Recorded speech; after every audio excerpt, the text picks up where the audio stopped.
Hello, I am Ryan. Hey, I'm Chris. Chris, I know you're not as big as wrestling fan as I am, but did CM Punk just came back? I did. I'm not. Yeah, like you said, I'm not the craziest wrestling fan, but I do enjoy watching it, especially with people that are like way into it. And it was exciting. It was fun. Yeah, it was so great. I don't know. Did you watch his first promo? Did you see what he said? I came into a little bit. What did he say? He came out to the ring in front of all those people in Chicago, and he looked right in the camera and he said, "I have more trophies than you."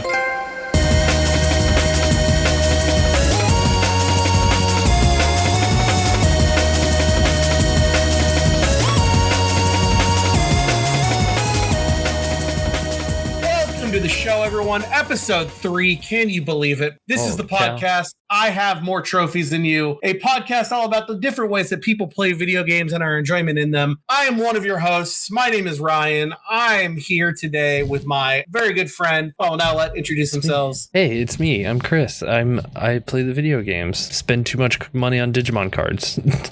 And I play the video games and spend too much time getting the dumb little trophies that are attached to them to, make the number go up on the screen. And that's what makes me happy.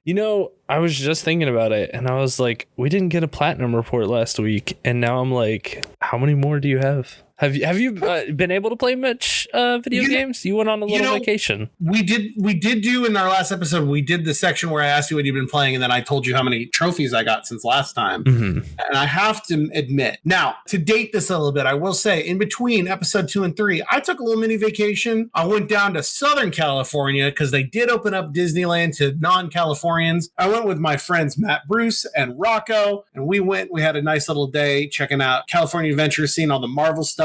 Eating the big French toast and the tiny eggs at the Ant-Man, and I did see Spider-Man, and he waved at me, and it was very nice. How is the Marvel stuff? Like, are there any actual rides there? Or there's one ride, and it's basically just a shooting gallery where you throw your arms out like you're Spider-Man, and it's fine. It's not like I would never wait more than 5 minutes for that ride. Like it's a kind of just a little souped-up version of Toy Story Midway Mania. Yeah, I was gonna say like Toy Story or like the Buzz Lightyear fucking thing. Nothing special. The land is cool because it's where Bug's life was, and they used a bunch of the props of being a tiny bug, or the whole food area is Ant-Man themed, and I think that's why they did it. So it's there's lights around. I was like, I'm pretty sure those are from Bug's life. And it was cool. We walked around, and it was after about 30 minutes, because we had reservations for the ride first, I was like, I'm done with this place, because they would also have they had one lady from the Dora Milaje from Black Panther come out. You can definitely tell there's supposed to be more of them, but it was just one, and she made a bunch of kids go ooh ah, and I was like, oh, this is dumb.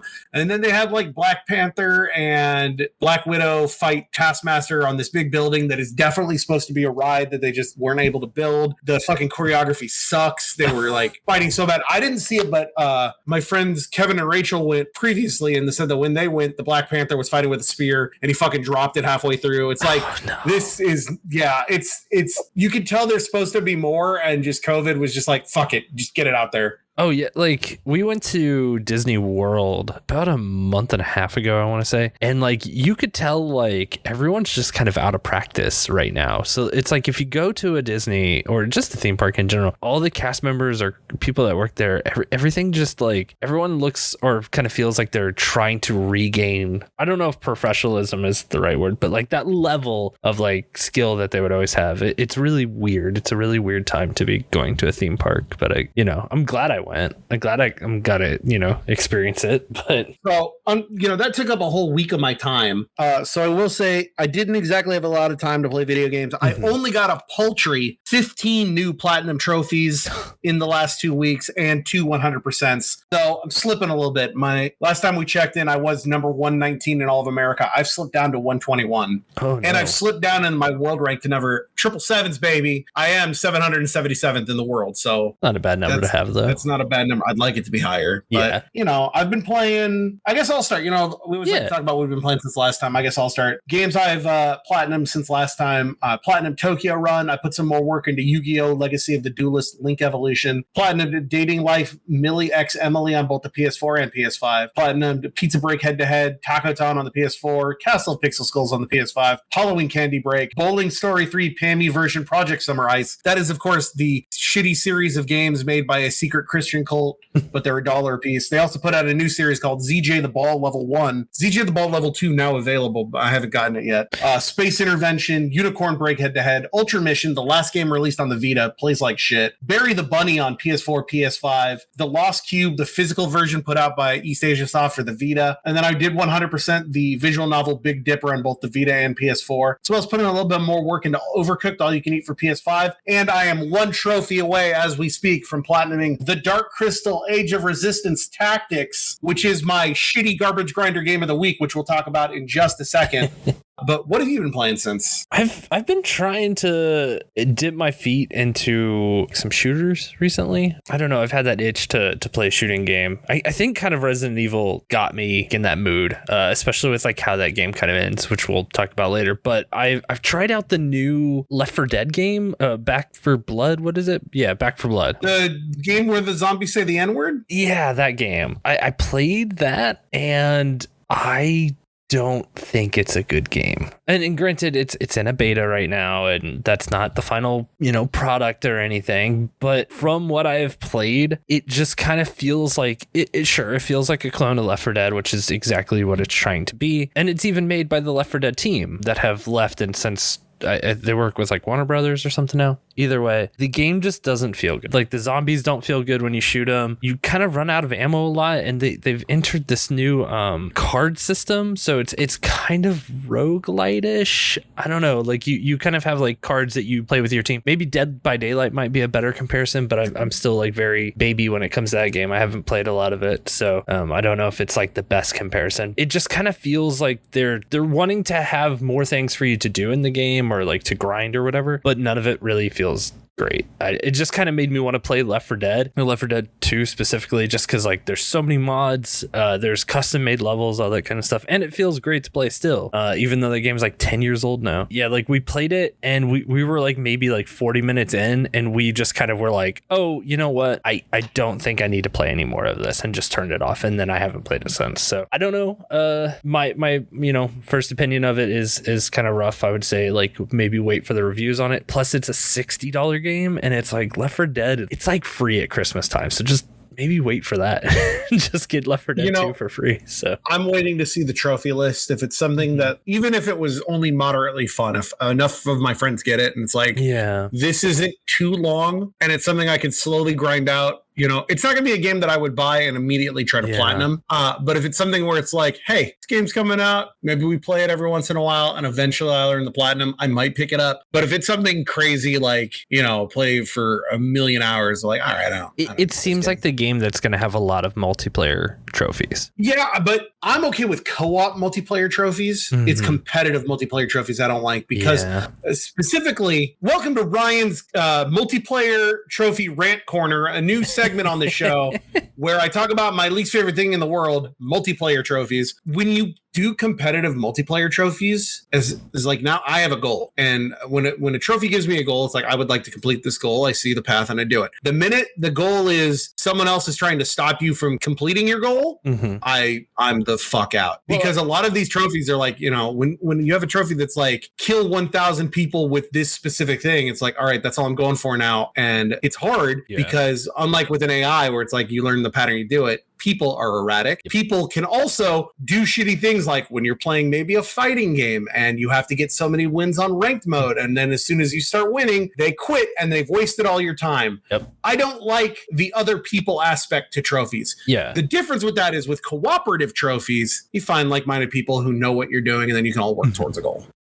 I'm fine with that. With competitive trophies, you immediately like lock off so many people from that too. As much as like, sure, you can grind and get very good at it, but it's like, do you really want to commit, your 10,000 hours to becoming like a legend at this game just to get the platinum trophy? Like, seems like a lot of time for like certain things, I guess. A game that you just mentioned that does one of the things I hate most about this is Dead by Daylight. Dead by Daylight seems like something I would have enjoyed trying to grind out with friends if I could do it in private matches. What's even worse is when fucking developers are like, we're going to make our trophies hard and long and competitive, and we're going to make it in public or ranked matches only, so that you can't try and get a boosting party. For those of you out there who don't know what a boosting party means, it means a party of people all working towards getting trophies for each other by subverting what you're supposed to be doing and instead just doing what is needed for the trophies. Yeah. And when so many games are like, you know what, we want you to do some things because they're fun. We don't give a shit if you do them in a private match. Just here, have fun. But then you get a game like Dead by Daylight or like some fighting games are like, oh, we want you to do this hard as balls thing against other people. Also, not allowed to do it with your friends. Got to do it against random people. Yeah. It's like, fuck you. I hate what you're doing, and I hate what you've chosen to be. And that's like, for me, fighting games, I love playing them. I know I'm not very good at it, but like I would be more willing to do a trophy hunt on it if I didn't have to do ranked stuff. Like I hate it when games force me to play ranked mode. I'm just I have no interest. I love platinuming fighting games when it is a reasonable game, and that means pretty much any fighting game that isn't made by Capcom. Yeah, I have platinums in a lot of the NetherRealm Studios games. Like I have Injustice 2 and Mortal Kombat 11. The first Injustice one they went a little insane with, but they reeled it back with Injustice 2, except for one trophy, but I got lucky on that one. Or like things like Tekken 7 is a great fighting game platinum, because the fighting game platinum for that is mostly just playing all of the modes and doing everything. And then the multiplayer trophies are play a ranked match. Just play a ranked. Don't even have to win. Hey, dip your toe in and try it out. Hey, try one of these. Try I think it's like a King of the Hill. Just try it. Just do one. We don't care. That is when it's great. Yeah, I can deal with that, but it's like I play card games competitively, and that takes all of my like mental fortitude to like worry about my ranking and like, trying to figure out the statistic of like, okay, if I enter this tournament with this, amount of people, this is the record I have to hit to get to this point, and then like that stress of like trying to be good at doing that. So it's like when it comes to multiplayer-esque things like trophies or like even daily challenges that are just like go play ranked, it's like, nah, I've got enough of that stress and like my ranked like ladder of card Capcom games. Capcom fighting games are the worst at it. Like all the Street Fighters are like rank every single character up online in rank matches to a specific rank. And it's like there are 40 fucking characters in this game and you have to play at least 100 matches. Like I don't want to fucking do that. Yeah. So anyway, really quickly, before we get into our episode this week, I did want to mention our other segment, the Garbage Grinder, where I want to point out one specific game I've been playing since last time that is completely shitty, but I've been playing it. I've been playing this game through our great friends at Gamefly, who I'd love to sponsor us. Yo, Gamefly. We're still waiting on the call. Gamefly's got an affiliate program. Jared, our friend Jared from Cheap Ass Gamer, please follow Cheap Ass Gamer at Video Game Deals, was telling me they have an affiliate program where you can just put in your name and get a link, and like if anyone uses it, you get like $5. And it's like, we could do that, but we need like the. I want to be legitimately sponsored by. I want Dave Gamefly to send us an email at ihavemoretrophiesthanyou@gmail.com. Is that the correct? Yes, I have more trophies than you at gmail.com. And you can send your viewer mail. We've got some of that. We'll read it at the end. Anyway, I want Dave Gamefly, the owner of Gamefly, to reach out and be like, Ryan, Chris, we've been listening to the podcast. Thank you so much for supporting Gamefly. Here is your Gamefly sponsorship. So please, we could do the affiliate thing. We're not going to do that. We're going to wait. Gamefly. We're old fashioned. To reach the hand out from the Gamefly heavens and say, we have chosen you. Yeah, anyway. We're a little old fashioned. We'd like you to come and, just ask us out, Yeah. I got this game called The Dark Crystal Age of Resistance Tactics from Gamefly. What a title. What a title that is. You can pick this up right now digitally. The physical version was a limited run one, but Gamefly gets a bunch of limited run games, so that's why I was able to get. So if you want to play it physically, Gamefly.com, baby, or eBay for like $100. Gamefly is a better deal. Gamefly.com, check them out. Mention us. It's a fucking tactics game based on the Netflix Dark Crystal show. Oh my gosh, that is a thing, and that came out. Like I've totally missed the boat on it. So like for reference, I've never seen the original Dark Crystal. I've never seen the show, but I love that there are Netflix video games. I have the platinum in Narcos. I own the Stranger Things and the Peaky Blinders game, and I'm gonna platinum those. I want to get every single Netflix video game platinum because I think that's hilarious. I like that goal. This game is dog shit. This is the second Netflix tactics game because Narcos was also a tactics game. And that game was not the best, but at least it was kind of a cool concept of there's first you play as the DEA and then you play as the Narcos. And it was a tactics game where instead of taking all of your characters at a time, everyone like went in a separate order. And this one kind of does it too. It's like how fast they recover. But with the Narcos one, it was, I'm now that I'm saying it out loud, I'm noticing that a lot of problems I had with the Narcos game, I'm having with this game. And I think I'm wondering if they're made by the same fucking people. I would assume so. The premise is you're some fucking creature. I don't know anything about the Dark Crystal, and I've been skipping all the cutscenes, but it's like there are 3 job tiers, and those go into sub tiers, and those go into sub tiers. But really, it's just the way you win this game is it's a tactics game without any tactics. It's just go hit man, kill all men. It's just not fun. The stages are usually blindingly boring, or hey, go hit all these levers, and they make them way too far away, and then it's just turn after turn of moving. The shitty part is I got this game from Gamefly because I read and it just said, hey, all the trophies are story-based. All you gotta do is play the game. I was like, hell yeah. So I played the game. It's kind of long. And I get to the end and it's like, wait, I missed a trophy. Oh. And I go to the end and I say, hey, beat the game on New Game Plus. And now I am being forced to play this shitty long game again. It's still easy. It's not fun. And I have to do the whole thing again. Oh. Fuck this game. Fuck that. How many hours did it take you to beat it the first time through? You know, I played it after work every night for a couple days, so I'm not entirely sure. Oh, man. But I would say maybe 10 to 15. Ooh. So you're artificially doubling inflating this to like a 30-hour game when it should be over by now. So I want to say out there to all of my trophy hunters, should you get this game, it's an easy platinum. It will take a while, and it's got a good rarity because most people don't want to fucking suffer through this game again. So, hey, go for the platinum. Should you just play this game? Absolutely not. What if I'm the biggest Dark Crystal Age of Resistance fan in the world? Probably should still not fucking play this game. But that's my garbage grinder game of the episode. I will have this game done by next episode, and because I don't know how far I am to the fucking story, but I'm almost done. Really? Anyway, that was the garbage grinder. Was there lastly, any games that you wanted to talk about before we move on to our big game of the episode? I don't think so. I'm dipping my toes into Void Bastards next, because that looked interesting. I've been on like a roguelike kick lately, so hey. my wife is playing Boyfriend Dungeon, and that kind of looks interesting too. But I was about to say, speaking of roguelikes, guess what came in the mail the other day at my place of living? Have you played it yet? I'm opening it right now. I said I was gonna wait. I thought so. It came in when I was in the middle of this fucking Age of Resistance game. I was like, let me just finish this really quick, and then I got sucked into this secondary bullshit.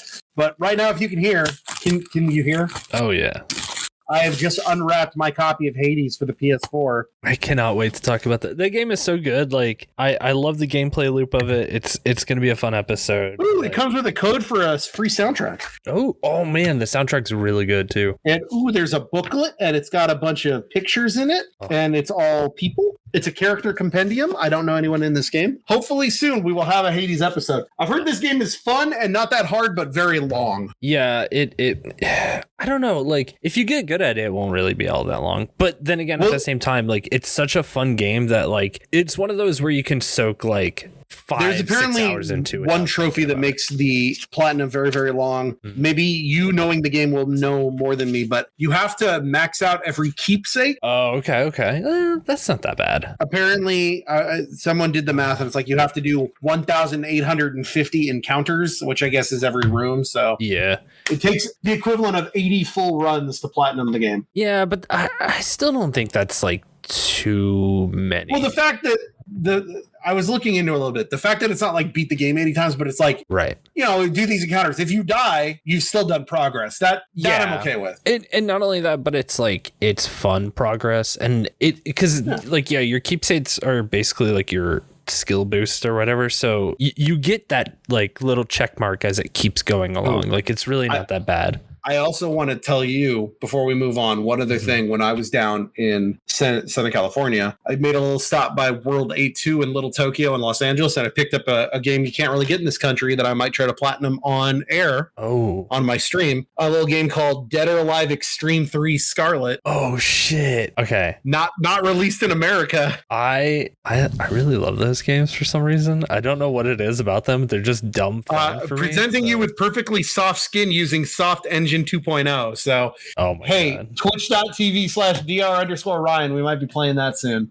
Anyway, enough pussyfooting around. We got some real important shit to talk about, Chris. Yeah, we are. This is a part 2 for us, technically, right? This is episode 3, and it's part 2. Our first part 2. Our first series of games. Last time we talked about the masterpiece that is Resident Evil 7 Biohazard. We gave it glowing reviews, not only on a fun factor, but on a platinum factor. And boy, are we about to have a discussion about the follow-up that came out just a few months ago, Resident Evil Village. I got thoughts. Did everyone do their homework? Did you play this game? Did you stop at the end of the episode, go play this? Because if you didn't, really should. It's really good. I cannot stress that if you have any inkling of playing this game, please stop listening. I'm actively telling you not to listen to us and go play this game first. It's not that long. At least play through if you plan on platinuming it, play through your first playthrough and just get the story, soak it all in, and then come back and listen to us. We'll wait. Yeah, we'll wait. We're here. Welcome back. Wasn't it a great game? Yeah, see, we told you. Now you ready to just jump into the spoiler cast so we can blow your minds with the revelations at the end of this game? Let's talk about this game. This is using once again the RE engine in Resident Evil 7. This is another first-person game starring Ethan Winters, and it picks up right after the end of 7. You have moved to Romania at the behest of Chris Redfield, and you and your family now live there, and you're taking fucking military training. And the game opens with a nice little story tale about a little girl, and she meets I don't actually remember what she meets. It's a story. It's a story about a little girl meeting a fucking horse and a fish and a spider and something else. And then it's oh no, she took too much. What's gonna happen? Yeah, because it was they were all giving her a gift, and then at the very last one, the horse, she just takes it, thinking it's a gift, but in reality she had taken too much. That is important because that'll come up later. I love it when video games, movies, shows, books, when they do this where they basically just tell you hey, here's what the whole story is going to be in the first 5 minutes, which you have no fucking clue. Right. And it's going into it, I was oh, okay, this is probably going to be a collection of what is probably going to happen to us, and I was still so ready for it. I was just oh, this is so fucking good. I don't know, there's something about that I love, that familiarity where I'm just kind of it kind of paces you, gets you ready for what the pacing of the game is going to be. But not to be as long. I listened back. I was a little long-winded. I'll try to go a little bit faster this time with things. But basically, here's the deal. You're in Romania. You got your daughter. Her name's Rose. You put her to bed. Your wife's this is fucking weird. I don't know. Or no, what's going on? You're you haven't really talked to me, blah, blah, blah, whatever. Smash cut to your wife is shot in the chest. And then all of a sudden, Chris within 5 minutes of this game, your wife that you spent the whole last game trying to save, shot in the fucking heart. Chris Redfield pops in the door, knocks you to the ground, says, "Sorry, Ethan." Blah, blah, blah. 3 shots to the fucking dome, drags you and the daughter off. What a way to start a game. Yeah, I mean, if the last game ended with the question, why is Chris Redfield doing this? Well, it sure opened the same fucking way. Because I fucking love it. Well, what's great is in the original, the trailer to this game, they show Chris shooting someone. I didn't know it was Mia. You're just shooting somebody and he's oh, and then it's me and it's oh fuck. So you're being transported somewhere, all of a sudden, oh no, car is attacked. You get out in the cold, you're in a town. Guess what? Werewolves. Yeah, just big werewolves. And then too. Boom, you're in the village. And that's really when the game starts. Right. It does a little bit of what 7 did with the guest house, of trying to set it up, put you in an area where nothing really attacks you. Mm-hmm. But you have this creepy part where you go through a basement and you see blood on the walls. It's nice. It's a nice scripted event for just kind of really setting the mood of everything. Which is great. The game does a great opening where you're walking around the house. It's familiar. Everything is familiar about the beginning because you're in the house, you're walking around, very normal stuff. Secret trophy in the house. If you kick the ball in your daughter's room into your own office, you get a trophy. And then did you get that one? No, I didn't. You fool! I pretty much played through this to get the refresher on it because I remember watching you grind. Whoa, we'll fucking get to that. Hold that thought. There's no way I was going I want to say all the nice things about this game before I get into the hatred. Which, don't get me wrong, this is still my game of the year from a game aspect, but as a platinum aspect, fuck this game, and we'll get to it in a little bit. Yeah. But like the opening's super familiar, and then even like when you're in the village, it's just kind of like it is setting the tone of everything that's about to happen. Like you're going just like door to door, just be like, what the hell is happening? Where am I? Yeah, and just I like how fucking dead okay, so what happens is you find yourself in this village, and the village is an open area map with sections of the village that are blocked off, and of course you'll open up later. It's kind of, would you call this game, it's not really a Metroidvania because like you don't get powers open this up the game, but Desley does that thing where it's like, oh, I can't come here yet until I found this item and that item. But you find an area, you go in talking about hand trauma, a werewolf bites your fucking hand in half, and then that's when you get a nice little like opening where you're just being plagued by werewolves until eventually you get knocked out. What are you gonna say? Very important about that scene too is that we've seen Ethan lose his hand or fingers before, but this time he doesn't have those fingers for the rest of the game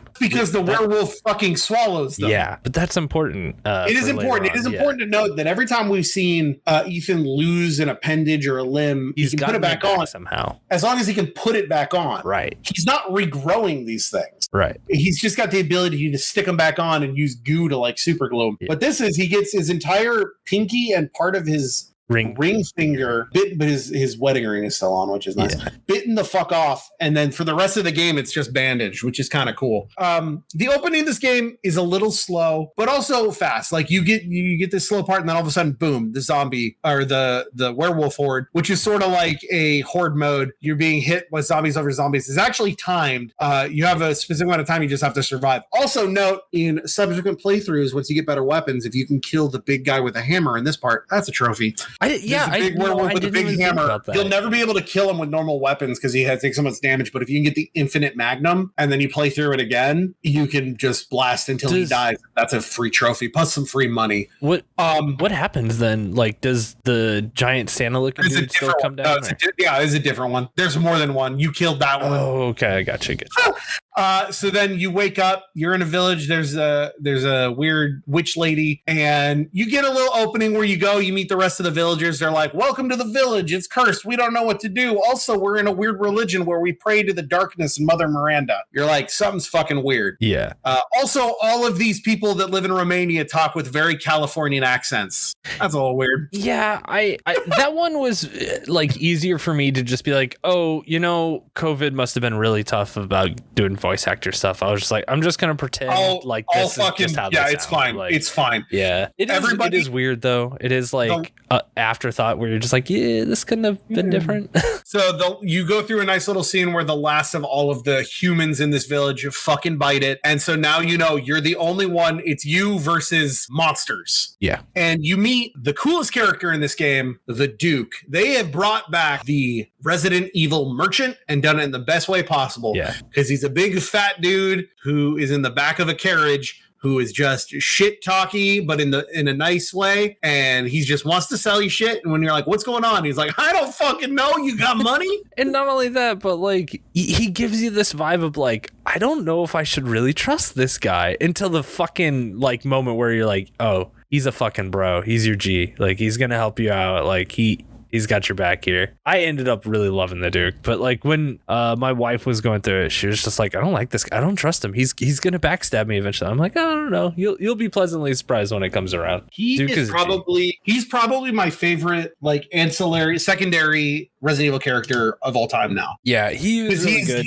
He's the RE4 merchant, but like funny, and he's not just this blank slate of, oh, what are you buying? He's like, hey, I got stuff to do, and he's ingrained in the lore. Like you can find notes about him, like doing business dealings and shit. I really like him, but he lays out what this game fucking is. Well, actually, I take that back. He says, go into this castle and maybe you'll find out. Yeah. And you go into this castle and you're like, what the fuck is this castle? I'm in Romania. And you get, all of a sudden, you meet this dude in a fucking like Gilligan hat with a big giant hammer and fucking Magneto powers. And he fucking encases you in metal, and you get our first lore dump of the game, where you have now, like, they do this great thing where it's sort of like in Resident Evil 7. There's a lot of straight allegories from this game to Resident Evil 7, which is in Resident Evil 7, we talked about the scene where after you get captured by Jack, they have you at the dinner table and you see the whole family. You see who you're about to fight, and they lay out that, oh, this family's fucking crazy. Here, you get captured by Heisenberg, who is this weird fucking Magneto dude. Yeah, Gilligan Magneto. Gilligan Magneto grabs you and brings you into this room where you meet the whole cast of characters. You meet this little fucking doll, this gross fish man, Gilligan Magneto, and big, tall, thirsty, the lady that the internet is thirsty about. Yeah, big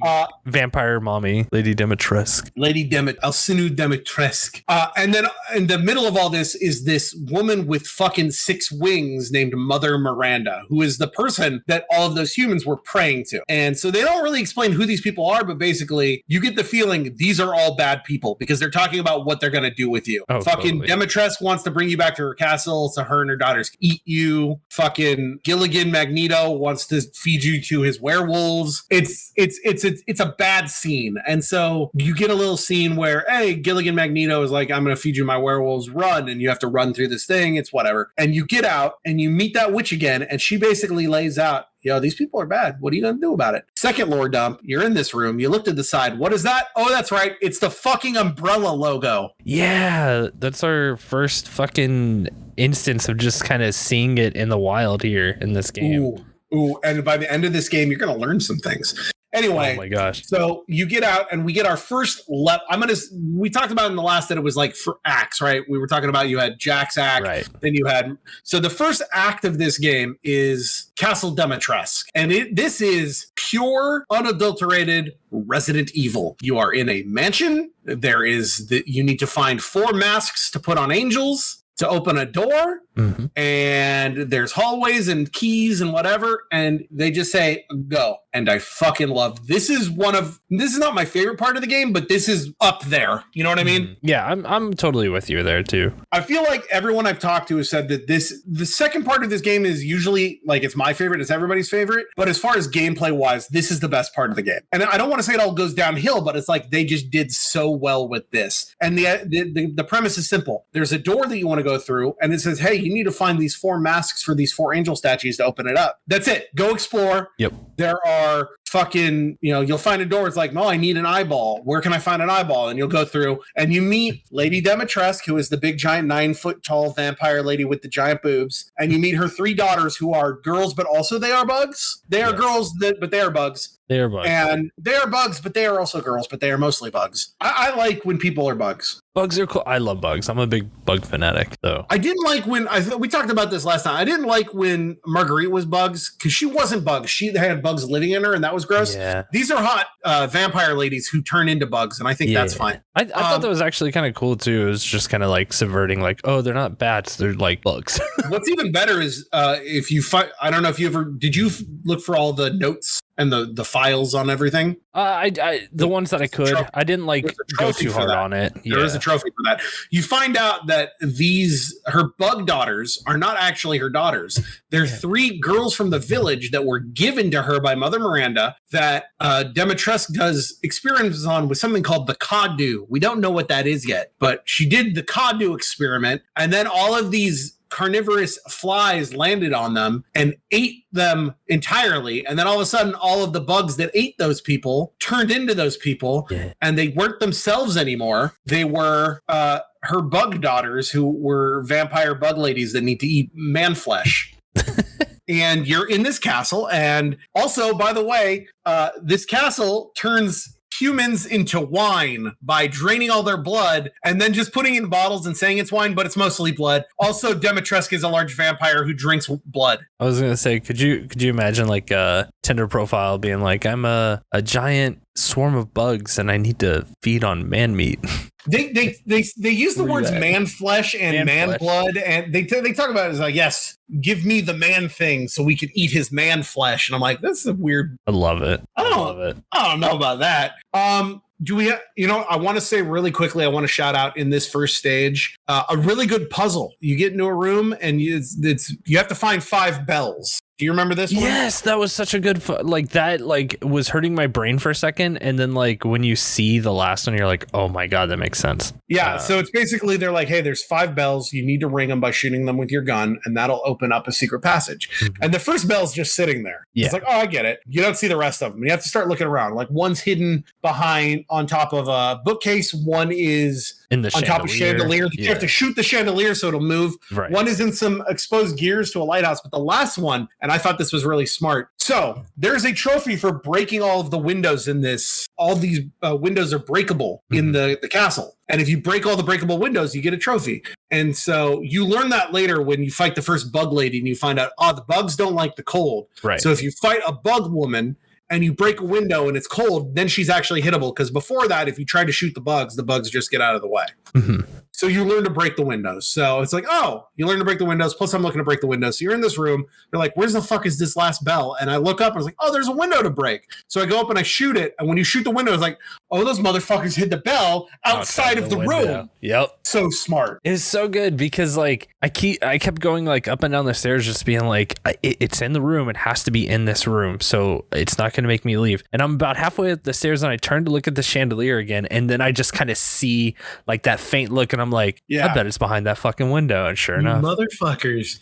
That's probably the best. There's a couple other puzzles in here. There's the puzzle with the piano where you have to play the keys. But the thing is that whenever you hit a key, you see where it is on the chart. Yeah, it's just kind of trial and error. Just keep pushing. It's trial and error. Yeah. You also get our first Mr. X of the game, which is, when you have the big guy that's following you. This happens to be Demetresque. She follows you around. You get a great scene in the basement where it's just a blood pool where she cuts your fucking arm off. So good, like straight off. You pick up your own cut off arm as an item. Yeah, and it's cool because it's your arm that you use for shooting. So it's in that moment too. It's just you can't do anything. You need to go find your arm and which is hilarious. It's like all of a sudden Ethan doesn't know how to fire a gun with his left hand.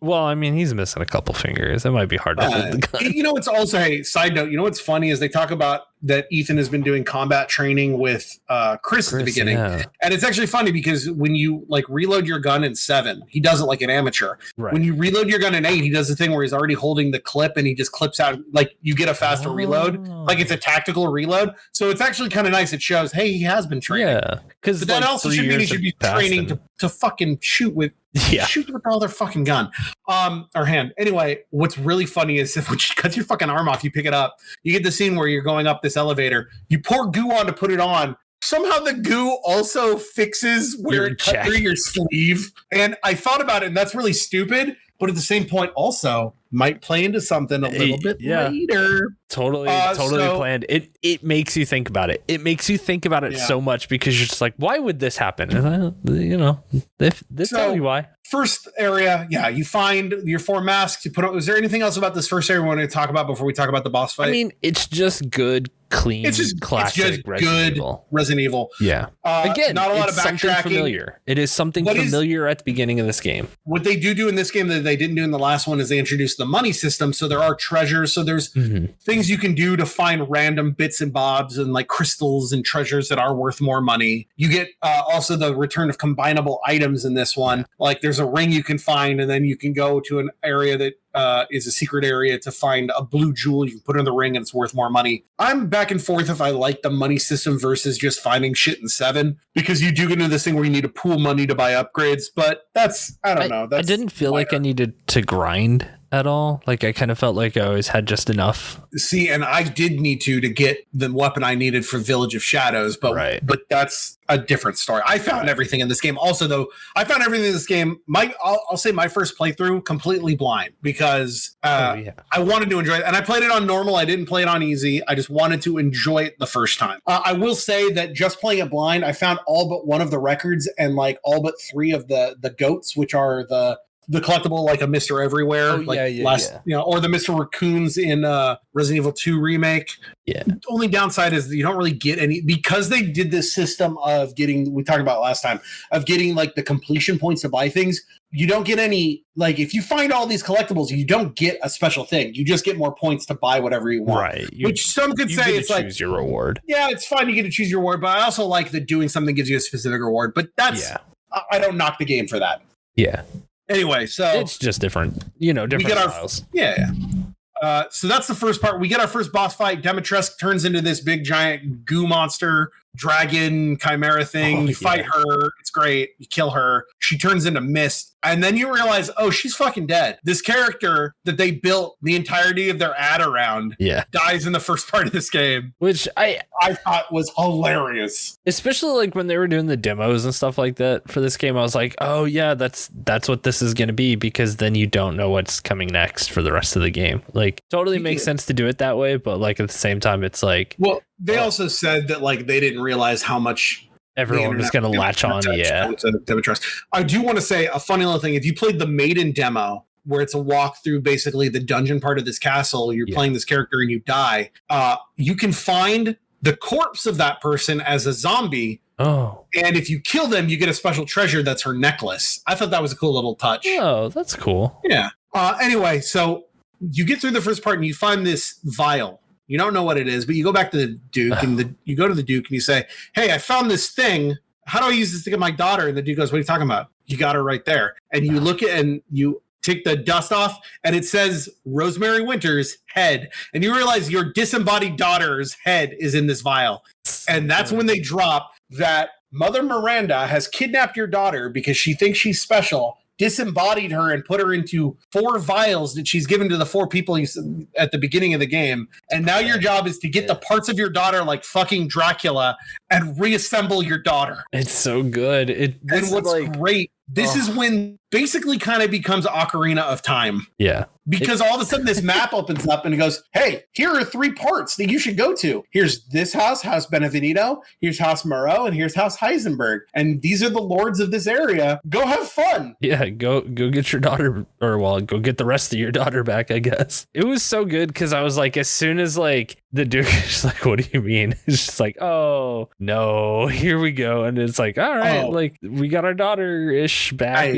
I loved that twist. And it's even so more, good. The first thought I had is, as soon as that happened, I knew that my friend Sean was going to play this game. Sean, gotta be a dad, Sean Chatfield, was gonna play this game on stream, who has 3 daughters, who is ultra protective of his daughters, was going to play a game where they tell you your daughter's head is in a jar. And I knew he was going to freak the fuck out. And I got to watch him play that. And when that happened, and he got so fucking mad, I was like, this is the best game of all time.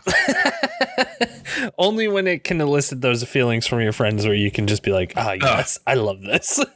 I do want to talk really quickly about, I really like the pacing of this game, where what they do is you have a part in the village, then you go do a lord, then you come back and some more of the village is opened and you can explore and find new items to get money to buy stuff from the Duke, and then you go do another lord, and then you get back to the village, and so it's always it's like dungeon overworld, dungeon overworld, dungeon overworld, and they do that really well. Because in 7, the idea was just go to the house, go to the next house, go to the next area, get out. Here it does have that more kind of like Legend of Zelda feel of all right, go do this temple, come back to Hyrule Castle, go do this temple, go back and fuck around, Kikiro Village or whatever. Yeah. And so I really like the pacing of that. Did you like that they did kind of like big dungeon and then small and then another big dungeon? I did like that. I will say that I had some problems with the last dungeon, which we'll get to when we get there. But I did like that you had this big fucking dungeon of Castle Demetresque, and then after we do the village interlude to like do some shit, we get into probably, I think, the best part of this game, which is House Beneviento, which is they say, go this way, go over here, and you're going to deal with that fucking doll lady. Oh, yeah. And the first thing that you do is you get to this locked door, and there's just a fucking like slit in the wall that you can't get through with a sign above it that says surrender your memories. In your fucking inventory this whole time, you've had a picture of your wife and daughter. And it's like, if you want in, you have to surrender that. It's like, that's fucked up. So House Beneviento is our puzzle dungeon. It is much like Lucas's part in 7 with the Saw trap room. This is another kind of escape room, with the idea being you're in this you go into this house, there's all these fucking flowers and you don't know what's going on, and there's all these dolls, and you go into the basement and you're knocked out, you've lost everything. You see the fucking piece of your daughter and you try to pick it up and you can't. And then all of a sudden there's a giant fucking mannequin that looks like your wife. Oh, yeah. And all of a sudden you're thrown straight into a puzzle. And I don't want to go too much into the puzzle, even though we're talking about it, because I do think it's a very good puzzle. And I'll just say that it's that good mix of like, hey, find some items. These items go over here. These help you solve a puzzle. This puzzle gets something else. And you go through and you're doing all this stuff. And it's like, oh, there's a lock. And it's like, oh, it's the date that you and your wife got married that you find on the boundary ring, blah, blah, blah. And then you go into this well and you get this piece. And when you come back up, I would say this is the jump scare of the game. Would you agree? Yeah, probably.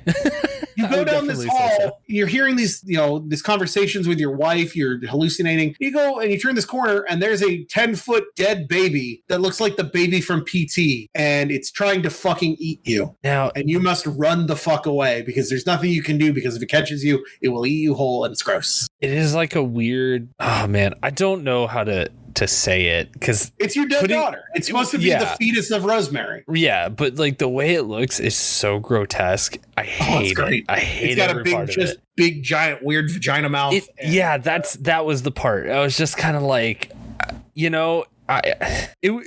one of those creatures where it did it very well because I didn't want to look at it. I was just like, yep. I get it. There it is. Like, it's in the room. Let me walk past it. But like, it's funny.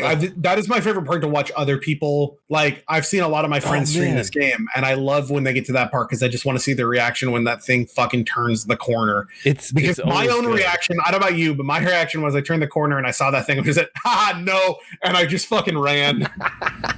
Like, the first time I saw it, I was just like, oh, this is where we're okay. All right. I was like, I did run at it. This is going to haunt me for years. I did run at the second time I see it because I just needed to see what the death animation was. And it literally picks you up and eats you leg first. It's fucking great. Anyway, so it's a really good dungeon. It's all about like your memories of your wife and your daughter, and like all the puzzles have to do with like your anniversary or your wedding or family photos of your wife. And it's a really good puzzle area. At the end, you get up and you get the second boss fight, which I really like the idea of this boss fight, which is now you're back on the first floor. It's filled with dolls. And it's like, you got to find that little doll that you saw in the beginning of the game that's like Donna Beneviento's doll, because it's sitting there and all of a sudden it gets up and you see this woman in this black shade. It's sort of like, did you ever watch Batman the Animated Series? Yeah. It's like Scarface. It's like you got the ventriloquist who is just this demeanored person, and this doll that is the bad guy, even though you know it's really the person behind it. Right. And this lady's like, I can't let you leave. I'm sorry. And all of a sudden these dolls are just like coming to life, and it's like a fucking hide and seek match where you have to find this specific doll throughout all the dolls, and if you take too long, the dolls come to life and stab you to death. I will say I like the design of that character too, because it reminded me of like a stagehand that is always like in all black, especially the way that like Japanese like traditional plays and stuff happen, because they will wear like this very like, obvious veil over their face, and it was just like, oh yeah, like I was always meant to like put the character in black out of my mind, and I always focused on the doll, and they did a very good job of making me forget like, oh yeah, it's the person behind it that's so weird. All this. So I never thought of it that way. I thought of it more as somebody at a funeral, because they do live near the graveyard. So I always thought it was somebody supposed to be like in mourning, because you get some backstory about this lady, like her dad's dead and fucking family's dead and everything. But yeah, you're right. I really like the idea of like, yo, she's in black and she's in the background. You're not supposed to, she doesn't want people looking at her. She wants people looking at her dolls. And that's like when you do finally find the doll and kill it, you like stab like it was a pair of scissors through it. Yeah, you stab a pair of scissors through its head, and when you finally do the last, you got to find her 3 times. When you do and you stab, you come back, you're actually stabbing her in the head. And I was like, that's genius. I was like, I really loved it, because the puzzle and everything that was with that done, I did like it. I didn't like how much I felt like I was constantly running in a circle at some points in it, but that might just because I was like brain farting there. But like when that moment happened, I was like, oh, that's perfect. Like, that is the perfect way to kill this character and every single way of it. And I was very, very like excited about it. I do think this is my favorite part of the game. It's short, it's sweet, it gets out before it's like, it doesn't overstay its welcome. Yeah, I do see what you're saying. There's a part where you have to run into an area and you get into a dead end with the big baby monster. And when you come out, they push some bookcases, so you do have to go in a big circle. And that is a problem. The end part of this game where they do it, it's like, hey, go in here. Oh, you can't go back that way. You got to go the long way. Do the circle, and they do it a couple times in this game. They do it a couple times. They do that in Demetresque a little bit too if you don't like do some things, but it's fine. It's fine. Yeah. The next part is probably even shorter, and I don't hate it. I think that it does exactly what it needs to be, and it's not very long. It's probably the shortest part of the whole game, and it's the fight against Moreau, who is this weird fish man who is supposed to, we didn't talk about this, but we talked about in the last time, we talked about how every chapter of 7 we thought was sort of like part of an old horror movie. Yeah. Like, you had your chainsaw, you had your fucking saw, you had your fucking Insidious gross shit. Yep. Here, it's more, I related to Hollywood movie monsters. Yeah. Oh, so totally. 100%. Is Dracula. Yeah. Your second part, this part with Beneviento, that's your fucking Chucky. Like, I want to say it's more. Yeah, I guess Chucky a little bit. I was thinking if you talk more like horror movies of the past, that's like your 13 Ghosts, your House on Haunted Hill. Oh yeah, totally. Your spooky haunted mansion. Yeah. This third part is 100% the island of Dr. Moreau. Yeah. I mean, it's in the character's name. Yeah, even. And it's also heavy on just like creatures from the Black Lagoon. Mm-hmm. So basically, the third part is you meet Moreau, and he's this guy that's a weird fish man who is not the smartest guy, and he's like, everyone hates me because I'm a dumb fish, but I'll show you by killing you. And then he turns into a big giant fish man. I felt bad for him where we're like speaking to him like through the kind of like cage, and he's like watching the TV or whatever, but he's just buying his time to Cecily. That's he's so like, I was like, I feel bad, everyone makes fun of you, and then he's like, haha, you idiot. I just farted out goo walls.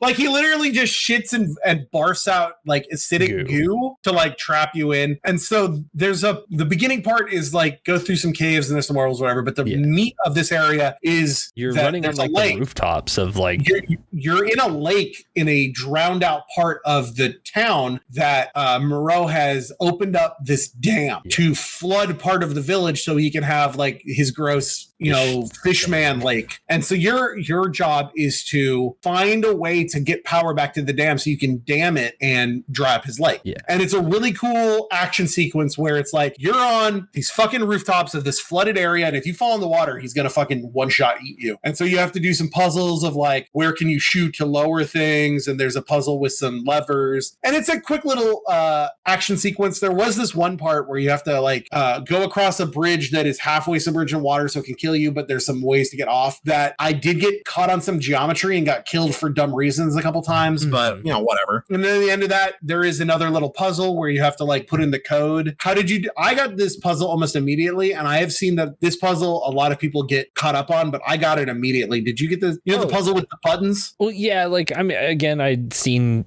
tons of people play this like inside and out before I played it, but at the same time it was like but when I got there it was like they just show you a picture of what you need to put in, but the thing is there's a little black line off to the bottom left, and if you look at it, there's an antenna on the top right. So I've seen a lot of people put it as like, I put it in just like it says. What is it? You have to rotate it so that and it's like I saw that and I was like, rotate it, and I put it right in. I feel like I play enough board games that I'd be like, that's exactly what it is. Like, I found it very easy, but I have seen that's a puzzle that a lot of people get like caught up on, and I feel it's just a nice way to be like, ha ha ha. It reminds me of like code names, like how you gotta like position yourself.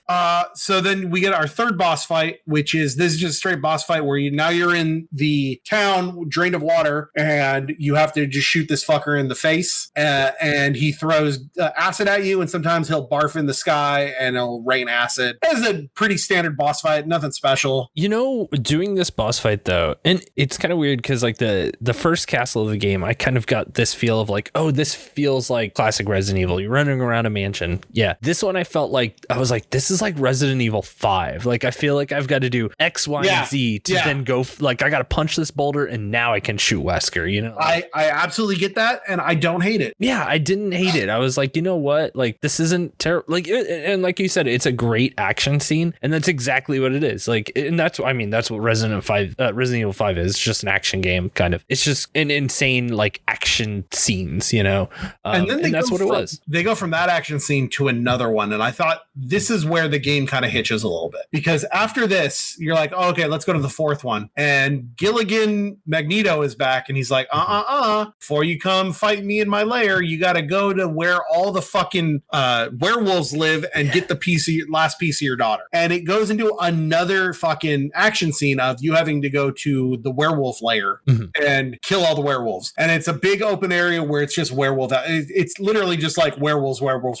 Yeah. It's straight action. It's very linear. And at the end of it, you fight the big Santa werewolf with the hammer. And I don't know. I just thought it was a little too much action in a row. What did you think? I think that this is the part of the game where I was kind of like in my head where I was just like, what is Resident Evil going to be again? You know, there is a lot of action at the end of this game. Oh, we're not even at the end, but I absolutely agree. But it's like it's the end of this game just goes full core on the action. Right. I still kind of feel like with this series, I almost feel like the story of Ethan Winters is Resident Evil and Capcom just trying to figure out what the future is of this franchise. And I think that they've figured it out now. And I think that's what we're going to see in the next one where, you know, whoever we play as, I think that Resident Evil is going to be like, you know, going forward, here's what we're doing. But then again, at the same time, it's like Resident Evil always kind of follows the threes too, where it's like, you know, 1, 2, and 3 kind of all play similarly. 4, 5, and 6, they kind of play similarly, or at least you could see where they were kind of. Yeah. And then 7 and 8, they play similarly. They're the same game. Yeah, it's just like I don't know if they're kind of just like I don't know how long we can keep doing this. Maybe we just want to make action games or like adventure games. The thing is,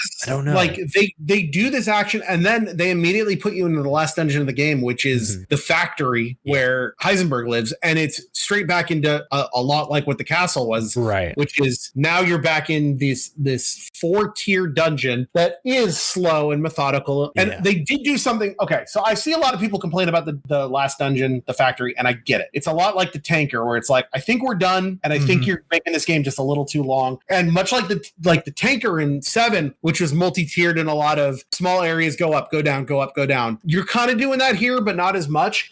What they did do that I really liked is in every single Resident Evil dungeon in a game like this, it is very simple. You need to find different keys and locks around, and you know, hey, I found the medallion, and the medallion goes over here. In the factory, there are no key items. Right. You have to make all the key items in a forge in a single room, but you have to go find the molds and then make your. So it's like, I need a gear shaft, a flywheel to turn this on so I can get power. Well, I got to go find the mold, bring it back to the forge, make that, and then go back to where I saw it. I thought that was a cool way of just like centralizing everything. Yeah. Where it backfires is that you are in this dungeon and it's pretty long, and now you're fighting part machines. So this is like the Frankenstein level, right? Yeah. And they're harder, and they have very specific areas where you can shoot them, and they hurt more. And it's like, it's draining a lot of your resources, and it's using a lot of bullets. This is the only time I ever started to run out of ammo. And then it's like, okay, now backtrack all the way back to this part. There's a lot of walking in this one. Yeah. I do appreciate them putting the Duke like in the elevator though. Yeah. That made things a little bit more convenient. Store being in your elevator so you could just always have it as your point to go up and down was nice. Right. But at the same time, I don't know if I'd really like complain too much about it, because it is my least favorite Lord. Yeah. Out of the 4. Like, I'm not saying Heisenberg is cool. Like Heisenberg is cool, but the factory, it's just, there's a really, really cool scene before this where you go in and Heisenberg's like, oh, you got all the parts. Great. Hey, we're the same here. We both hate Miranda. Yeah. He tries to like chum up to you. Yeah. Hey, you want the same thing I do. I've been making all these things so I can kill Miranda. I didn't want to become this weird Magneto person, but she fucking did this to me. So let's go kill her. All we need to do is put your daughter back together and use her as a weapon because she's so powerful. And Ethan's like, no, hold on. Yeah. My daughter will not be a weapon. And Heisenberg's like, fucking just give me the daughter. Like, you want to kill Miranda? I want to kill Miranda. Just let me use your daughter. And Ethan's like, I refuse. And he fucking opens this door that's like a trap door down into where you hear disgusting horrors. And he pushes you and he holds you and he goes, hey, I don't want to do this to you. Just let me use your daughter. And Ethan goes, fucking drop me. Yeah. And it's such a great fucking scene. This is where Ethan just completely just turns into badass like Ethan. Like for the rest of the game, he is just video game dad of all time. He's so good. Yeah. So Heisenberg was cool. I really love that scene of him just like putting the chair there in front of the hole and just like, you're going to sit and we're going to talk about this. And then you're just like, oh, fuck it. I'm going against you, man. Like, I also really liked, like, out of the four lords, like Demetresque is just this weird, like, I want to eat man flesh. Yeah. And Benevietto is like this, I'm tortured and I only got my dolls. And Moreau's like, I just do whatever everyone says. And Heisenberg's the only one who's just like, I don't fucking want to be here. Yeah. Listen, idiot, we're on the same side. Your daughter happens to be very powerful. Let's fucking use her. And Ethan's like, nah, fuck you. Fuck that shit. Okay, so you get this dungeon, blah, blah, blah. It's very long. You're going to go back and forth, back and forth, back and forth. But there's like a really cool lore dump that basically just explains literally like all about these characters in here. And I did appreciate that. Wasn't that in here? It's not yet. Oh, it's not yet. That's at the end of Chris's part. Is that it? You talking about the lore dump of all four of the people in Miranda? You're right, because it's Chris that walks in and then we meet. Got it. That's right. Yeah. Okay. We'll get to that in a second. You're right. You get to the end of this. It's a good dungeon. The boss is this big giant zombie dude with a giant propeller on his head, which is apparently from some old B movie. Yeah. Whatever. It's a good fight. Basically, you're in a room with a bunch of breakable walls and you have to bullfighter him into the wall so you can shoot his blind spot on the back. It's a good fight. You get to the end. You meet Chris. Chris is down there working on a thing, and you do get a small lore dump from Chris. Yeah. Who's like, Ethan's like, what the fuck? You've seen Chris a couple times through some areas. Like you see him in Moreau, and you're always just like, Chris, what are you doing? And Chris is like, Ethan, you don't want no part of this, son. He's like, fucking terrible. You don't want no part of this, but I also trained you for the last 3 years to have a part of this, so get ready. Yeah. But basically, Chris explains, hey, I didn't kill your wife. I killed Miranda, who kidnapped your wife and was posing as Miranda to get to your daughter. And now we got to take her out because, and this is where we have been learning about the mold. Do you remember the mold from 7? Yeah. Evelyn controls the mold. You learn that the mold comes from here in a thing called the it's called the megamycete. It's a megamycete, which is a giant mold fungus, and it's a mutamycete because it has a mutagenic power. Mm-hmm. And she has control over it. She's over 100 years old, and she's used it to mutate and control the lords and the werewolves and everything through a thing called a Kadu, which is a parasite that looks like a little baby that is whatever. We learn from this that the mutamycete, anyone that it absorbs and kills, their consciousness goes into the megamycete, which is how we get back to something we talked about last episode, the scene where Ethan talks to Jack and Zoe in the living room when they're all dead. We're like, how is he having this flashback talking to the real Jack? Do you remember this? Yes, and it's like a totally normal, before they had kind of like lost their minds. And so we learn that was never Jack Baker that you ever thought. Right. That was a mold creature using an imprint of the consciousness of Jack controlled by Evelyn. The real Jack is dead, and the imprint of its consciousness is in the mutamycete. So we learn from that. Go ahead. Isn't that just kind of like an interesting form of a zombie? You know, like, it's weird. What a totally different like zombie like. A lot of people have been talking about like,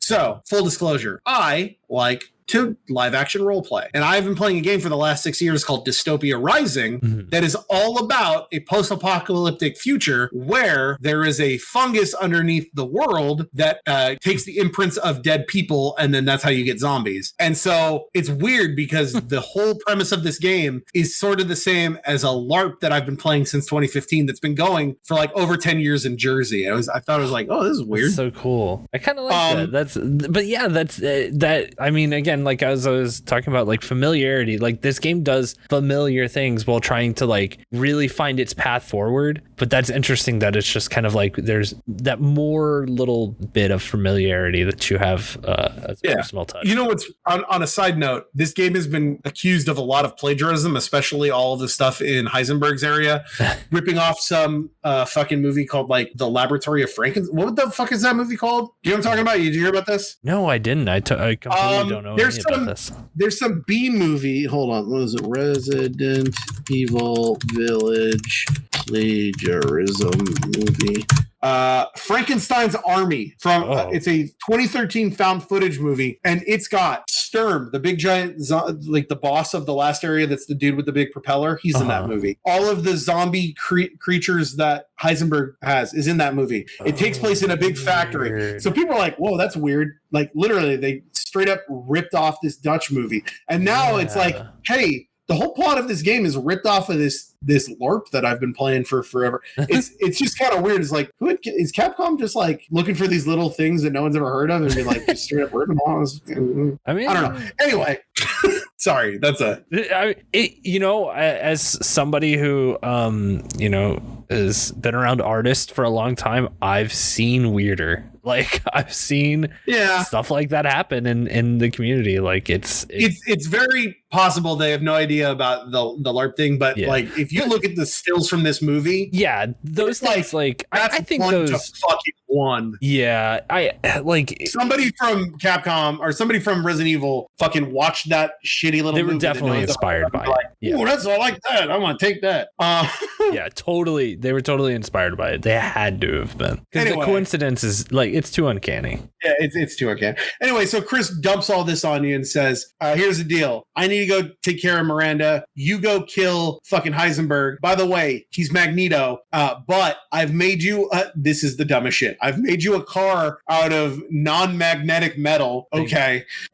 I think this is what I had always heard referred to as the Chris machine. Yes, Chris is a mechanic and makes a cool machine that it has anti-magnetic powers. No, it fucking doesn't.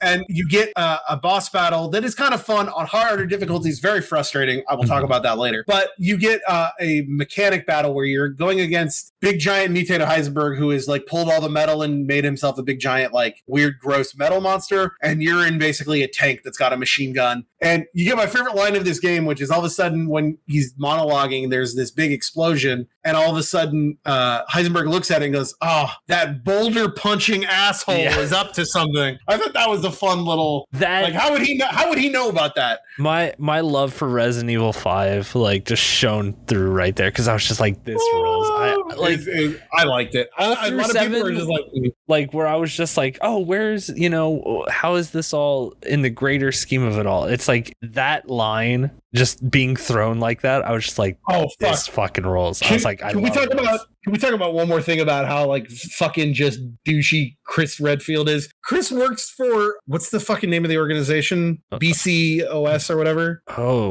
BSAA or something. Yeah, the BSAA. Yeah. And he has his own strike force called he doesn't work for them anymore, right? Like no, he does. Oh, okay. He works with BSAA as a splitter thing that he's got his own autonomy as like an anti-BOW called like, I think they're called like the Hound Wolf Squad. Yeah. And everybody has like code names that are all dogs, and fucking Chris Redfield is Alpha. Yeah.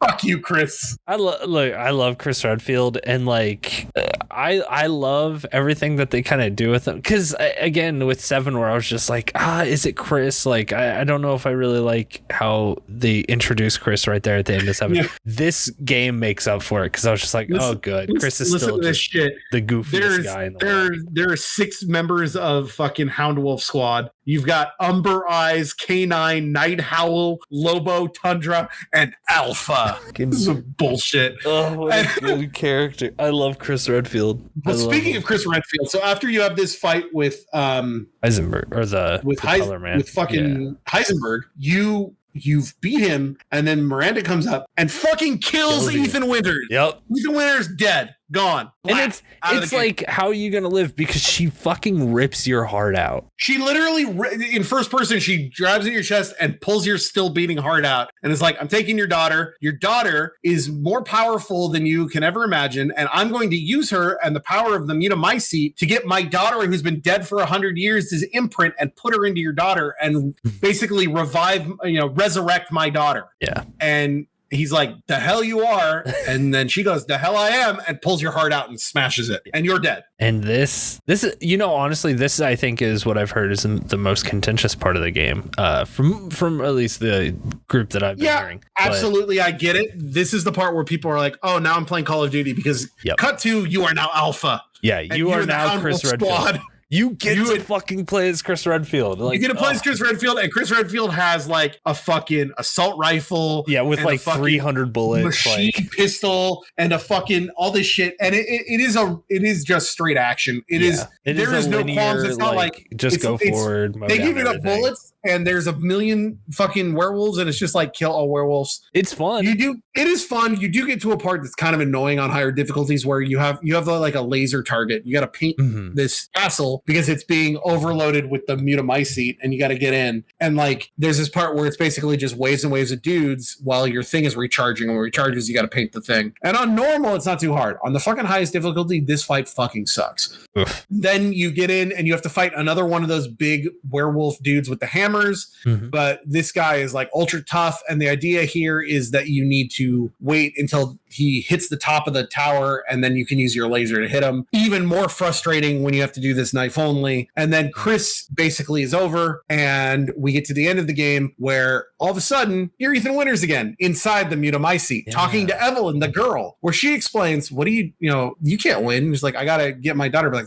You can't. You're fucking dead. Yeah. You died 3 years ago in Louisiana. At the dinner where you meet. No, not before that. Or, yeah, because it's when Jack says, welcome to the family, and he hits you, right?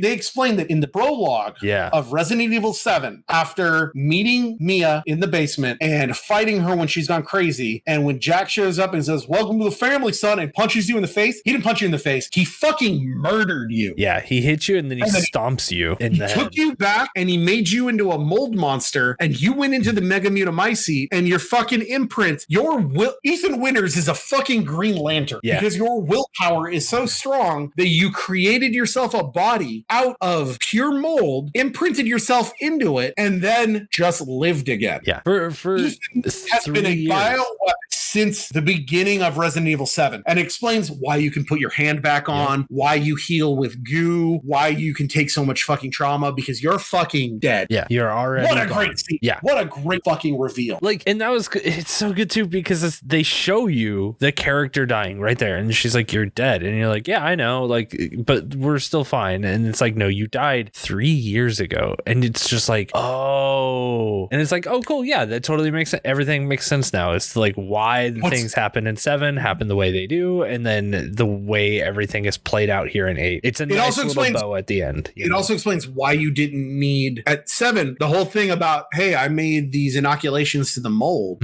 but you don't need one. Right. Because if you had done it, you would have killed yourself. And that's why everyone's like, why didn't he need to be demolded? Because he is nothing but mold. Right. It also, I love that the jokes going around forever were like, oh, his hands and goo. It's like, no, they explain it. The reason that works is because you're just making the mold attach back to itself. And I believe at this point we have met Mia. Oh, yeah. So I did skip over that. Yeah. At the end of Chris's part, you get past all this and you get into the basement, and this is the major lord dump. This is where it tells you learn about all of all 4 of the lords and like how Miranda experimented on them. Like Demetresque was actually a noble with a hereditary blood disease from inbreeding, and that's why she's a vampire. She's not a vampire. No. The Mutamycete just made her hereditary blood disease worse, so now she needs other people's blood. They explain like the Beneviento was this girl with severe emotional trauma that hid behind her dolls, and then as soon as she made it so they could control her dolls, that's when she also gained all these powers to cause hallucinogens from this certain flower, which if you go back and look at the Beneviento house, there's this one flower that's in every single room. I thought that was cool. They explain how Morose made him into a fishman. They explain how like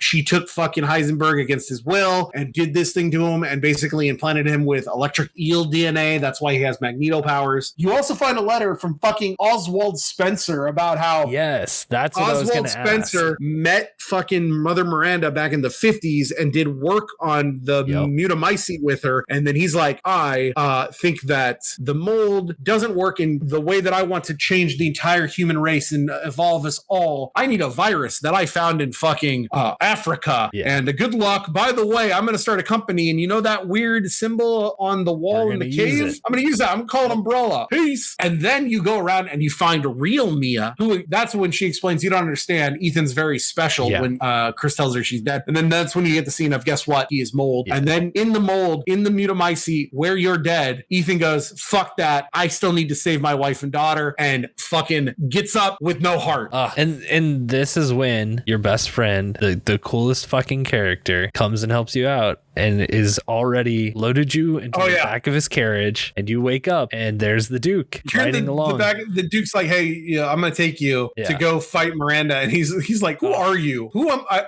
Like, Ethan's literally like, Duke, who are you? And the Duke goes, I have no idea. It's weird, right?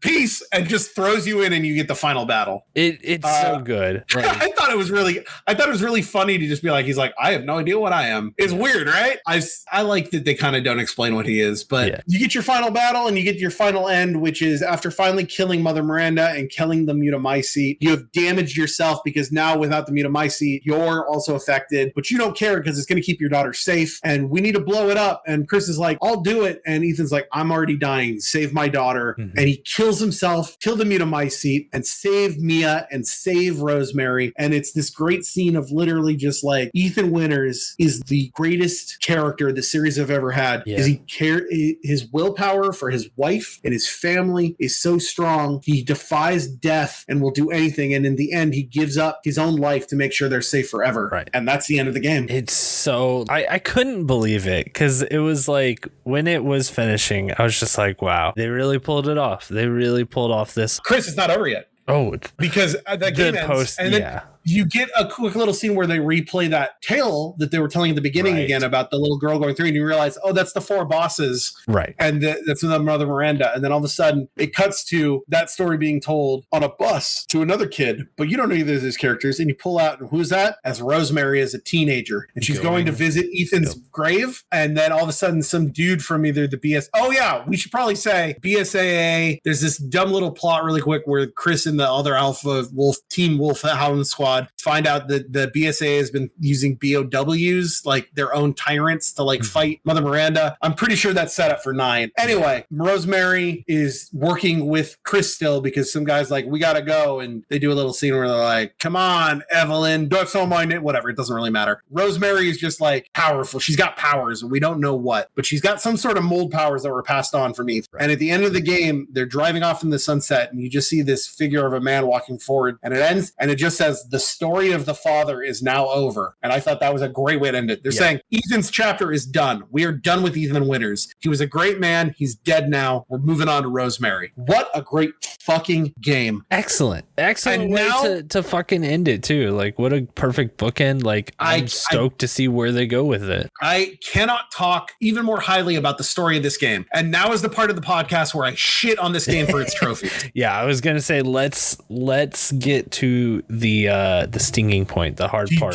Do you have anything else nice you want to say before I rip this game a new asshole trophy wise? Yeah, I will say, kudos to Capcom. I've really been down on them for a long time. 7 and 8 were a perfect little, experiment, or, a great new direction for the franchise. I'm very excited to see what 9 is like. I have no fucking clue what they're going to do with it, or like who we're going to play as. How old is Chris at this point? Because how have years progressed, or did Rosemary just like age suddenly? Like, I have a lot of questions, and I just cannot wait to see what 9 is going to bring us. Like, I'm actually back in on the franchise. I cannot wait to see 9. So trophy time. Let's talk about it. Number one, this game has a lot of very easy, you've got your story trophies, and you've got a lot of very easy, like, hey, use the crafting menu for the first time, purchase something from the Duke, shit like that, like things that you will have done. It's also got a couple little good, like, side things, like we didn't really talk about, but each of the main 4 areas has this thing where you can find a ball and put it into like a labyrinth, those puzzles where you like go back and forth, and you get in a little hole, and if you do, you get a little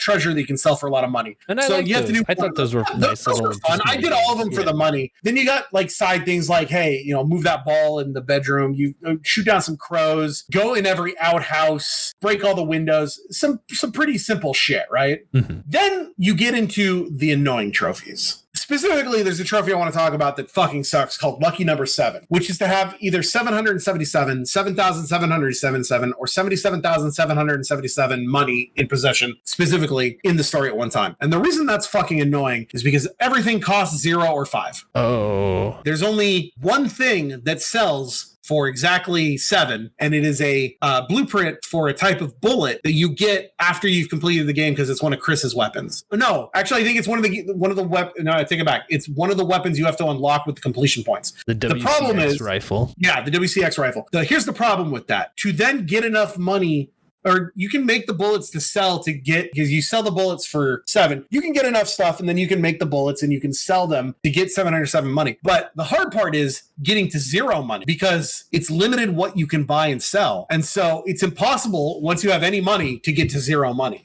Oh, yeah. So I had to do for 5 minutes this fucking song and dance of selling bullets and then buying bullets and trying to make it so I could get to it was fucking annoying. So that trophy, not the worst, but it sucks. Some other trophies that suck. Getting every gun and getting every fucking upgrade to those guns. Not too bad. It takes a lot of grinding. There's a couple you have to find. They're very simple to find, but it takes a lot of fucking grinding of this money. Because you don't, one of the things about this game is to get the infinite ammo, which you can use on the hardest difficulty, which I will fucking talk about in a second. You have to upgrade a gun fully and get both its parts. And that's expensive. And that means that the first time I played this game, I was playing with subpar weapons. And that's why it was harder, because I was saving all my money. That kind of sucks. You get some pretty good overarching. So like in Resident Evil 7, we had the trophies for like beat the game in under a couple hours, beat the game without using the item box. In these, you have, beat the game with using 4 or less recovery items. Very simple on the easiest difficulty, especially with unlimited weapons.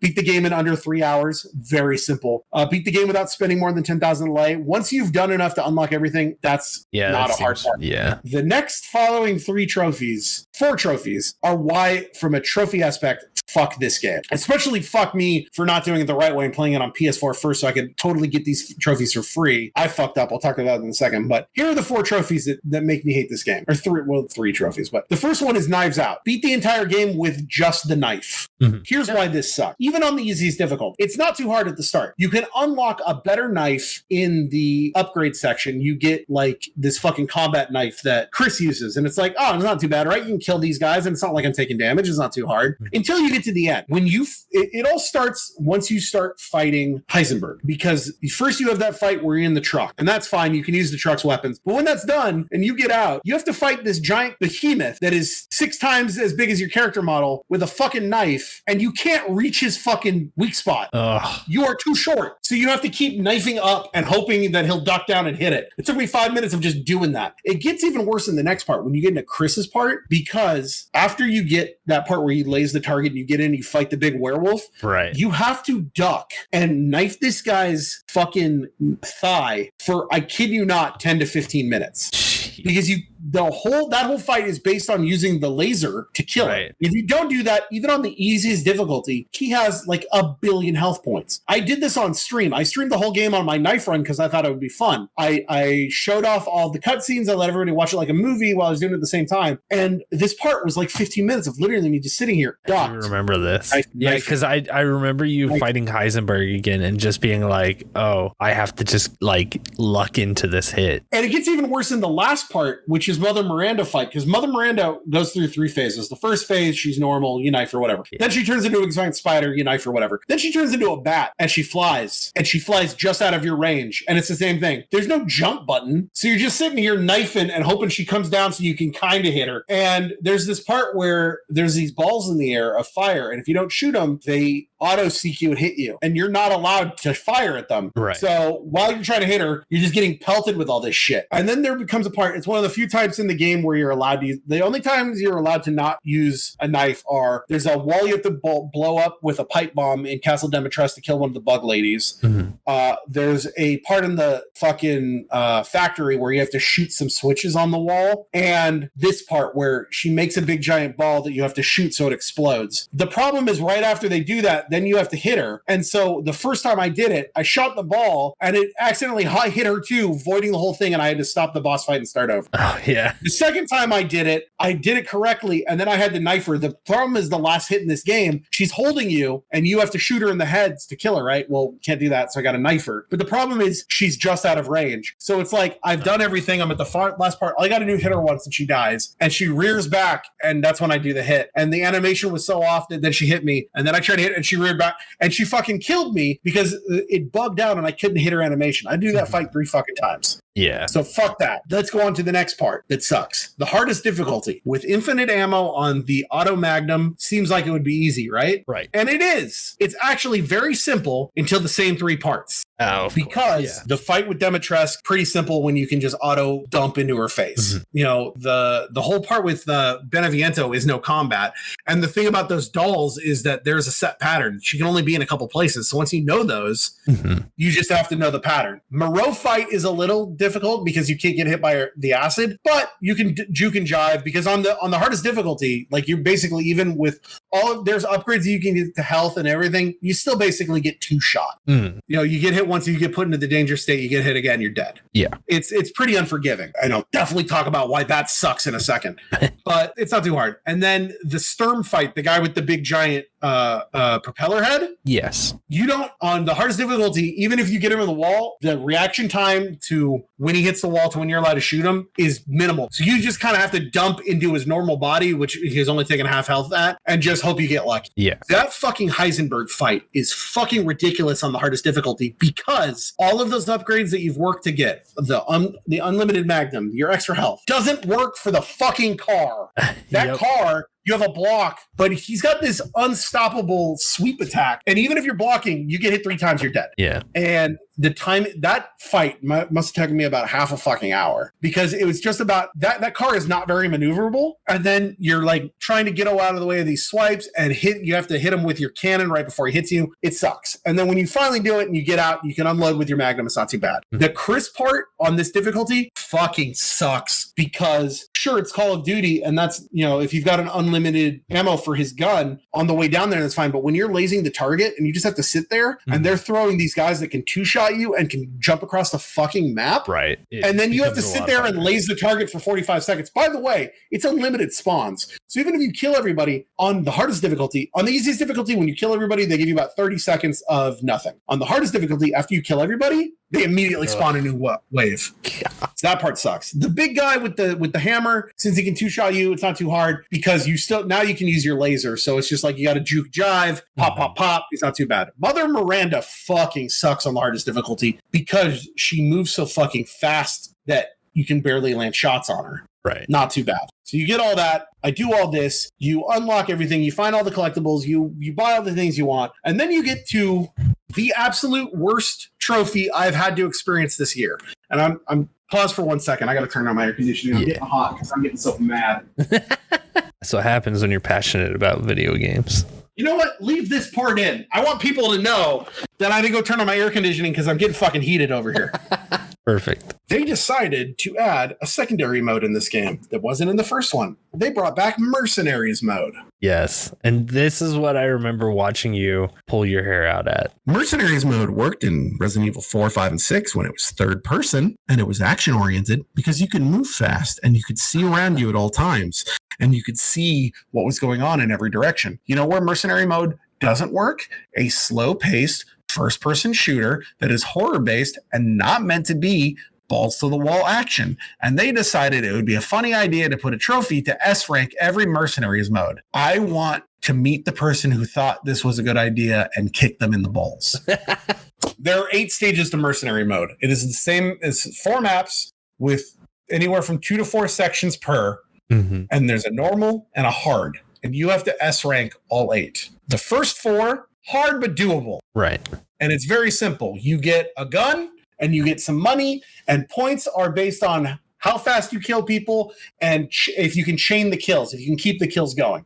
The idea is that on any map, there's a certain number of enemies you need to kill. You need a minimum number to get out, but if you kill them all and you keep the chain going, you get more points. Get more points, you get more money, buy better guns. In the normal sections, you have your choice of, you can use the 1911, which is the mid-grade pistol. You've got a shotgun, you've got a sniper rifle, and that's it. And there's random perks. You can get a random perk that's like, do more damage with shotguns, hold more ammo, shit like that, right? So there's a random element to it, which is always great in anything where you're trying to get a perfect rundown, is to add a random element. You got to have a little bit of RNG in it, right? Fuck that. Fuck you and fuck that.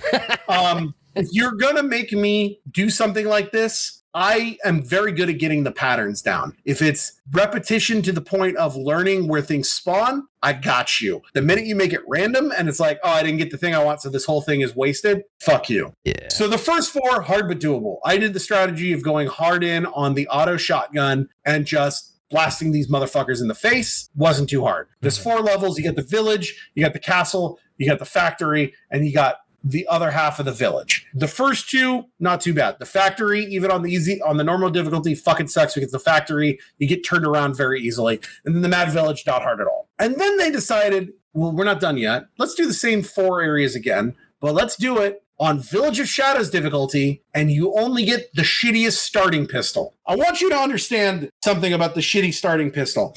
A normal werewolf on the hardest difficulty with that pistol takes 5 to 6 shots to the head. And the window to keep your fucking combo going is less time than it is, almost exactly the time it takes to kill one of these guys. So you have to be fucking pitch perfect on this thing while dealing with the random element. This mode fucking sucks. It's just not fun. Mm-hmm. It's not something that you can get better. And I eventually, this took me 5 fucking days of just doing the back half. It took me 2 to 3 days just to do the factory, which is the hardest one, because you have to know the specific route where things spawn. You have to get lucky with your drops. That's the other thing we haven't talked about, that this game, where the game sucks, is in Resident Evil 7, when you shot a guy in the head, he would fall backwards. In Resident Evil 2 Remake, when you shot a zombie in the leg, he would fall down and back. In this game, when you shoot a werewolf in the leg or the head, they move forward and into you and automatically attack. Yeah. It is not conducive to what you want, when the idea is you cannot, because this is the hardest difficulty. So if you get hit once, you're immediately in the fail state. So to make a game where here's a wave of enemies, you need to not get hit by them. So you need to hit them in the head or the leg to move them back. And instead saying, nah, fuck that. If you try to do that, you'll get attacked immediately. Also, sometimes these werewolves will just randomly run forward. And even if you hit them, they'll just soak the bullet and still attack you. So there's nothing you can do. I can't talk about how much I hated this fucking mode. And I fucked myself over. So I bought this game on PS5. It's like, hey, I want to see the PS5 shit. The trophies hadn't come out yet. So I was just like, normally right now, when a game comes out on PS4 and PS5, if it has the ability to revert your save over, you play it on the PS4, then you put the save in and you auto pop the trophies on the PS5 for a free platinum. Right. I decided I'm going to have such a fun time. I had such a fun with time Resident Evil 7. I don't want to do that. I want to play it on PS5 so I can have the fun with my new PS5, and then I'll just play it again on PS4 because it won't be that hard. Resident Evil 7 was tough but fair, and I had already bought the game, and then all of a sudden it come out, the Mercenaries Mode is in it. If I played it on PS4, it doesn't auto-pop all the trophies, but it does auto-pop that one. I would have been able to do this game again on PS5 exactly like I wanted to, and I wouldn't have to do this Mercenaries Mode again. So I fucked myself out of a second Resident Evil trophy, which I will probably never go back and get because I desperately never want to have to play a second of Mercenaries Mode again for the rest of my fucking life. That's what I was going to ask, because I was like, is it worth going back and No, it's not. I found my limit for trophies, and my limit is this fucking mode. Hades, which we talked about, I bought the PS4 version because it comes with a free PS5 upgrade. However, you can't do your save. So if you do everything in this game, you'd have to do it again on PS5. And I'm okay with that because I've heard this game is tough but fair. And I will have a fun time, and it'll take me 100 hours, and maybe by next year I'll get the urge to play it again, and I can platinum the whole thing again. Yeah. I like it when you do that. When a game is good enough that I'll platinum again. I've platinumed Control 3 times. I just bought 2 more versions of the PS5 game that are coming to me from PlayAsia, so I can platinum it 2 more times. I've platinumed Persona 5 3 times. I'm okay doing it if a game is fun and okay. I will never fucking play Resident Evil Village again for the rest of my fucking life because of this stupid ass Mercenaries mode. Whoa, that's intense. Because like I think I would play this one again. Like two is probably the one I revisit the most, like the original 2. That's my favorite. That and the original one, like RE1, I really, really like those games. But like this one, I was kind of like, it's short, it's sweet. I like the action parts when they give it, just because it is kind of like, it's like giving you something else to go do for a second. It's just like a fun little mini game for 5 minutes or 10 minutes. And then you're back into Resident Evil.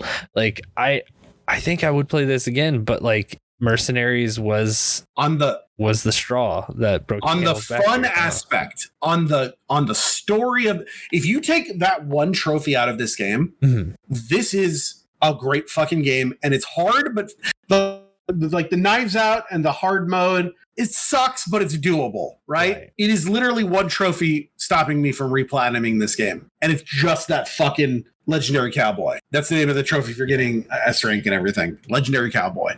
It's a total plat blocker off one fucking trophy. Do you know how long it took you to beat Mercenary Mode? Like 5 days. 5 days. It took me 1 week, 5 days, and 23 hours from start to finish. It took me a week to platinum this game because when I first got the game, I sat down, I pretty much played almost all of it.